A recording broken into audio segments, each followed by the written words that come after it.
हरे हमसे तू जौन चाहतारू कौन आके ले जा।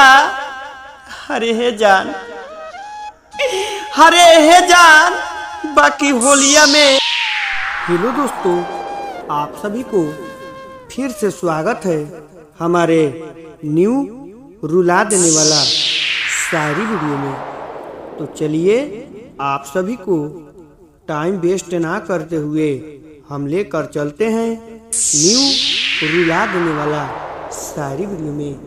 तो अगर हमारा शायरी अच्छा लगे तो वीडियो को लाइक और चैनल को सब्सक्राइब, साथ में बेल आइकन दबाना नहीं भूलिएगा, ताकि कोई भी मैं नया शायरी डालूं तो आप सभी के पास नोटिफिकेशन जरूर गिरे।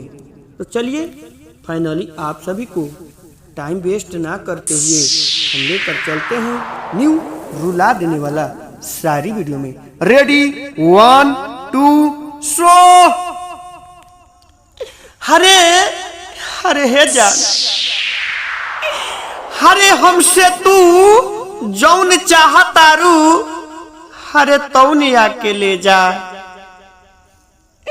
हरे हे करे जा, हरे हमसे तू जौन चाहतारू तौन आके ले जा। हरे हे जान, हरे हे जान, बाकी होलिया में हमारे दिल जन तोरा। हरे हे करे जा, हरे होलिया में हमार दिल जानी तोरा। ये करे जा, हरे दिल जानी तोरा। हरे तू हे, हरे तू हमसे पहले चलैलू गरज। हरे हे जा, हरे तू पहले हमसे चलैलू गरज। हरे काम रखेलू तू अपना खाली जून से। हरे हे करे जा, हरे तू काम रखेलू खाली अपना जून से। हरे तू ना रंगवैबू, हरे तू रंग ना डलवैबू। हरे ते अपन गाल रंगले हमरा करे जीवे के खून से। हरे हमरा करे जीवे के खून से।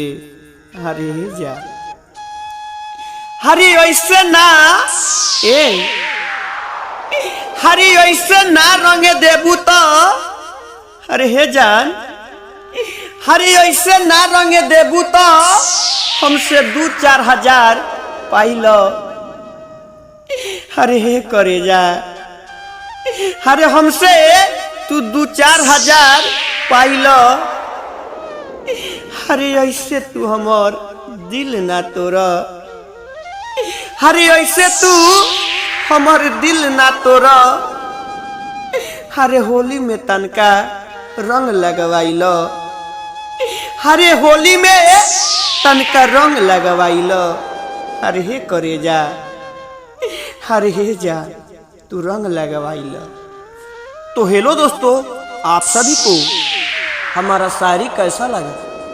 हम उम्मीद करते हैं कि अच्छा लगा होगा। तो अच्छा लगा होगा तो वीडियो को लाइक और चैनल को सब्सक्राइब, साथ में बेल आइकन दबाना नहीं भूलिएगा, ताकि कोई भी मैं नया शायरी डालूं तो आप सभी के पास नोटिफिकेशन जरूर गिरे। तो नेक्स्ट वीडियो के लिए बने रहिए। तब तक के लिए जय हिंद, जय भारत। हम फिर से लेकर आएंगे न्यू रुला देने वाला शायरी वीडियो।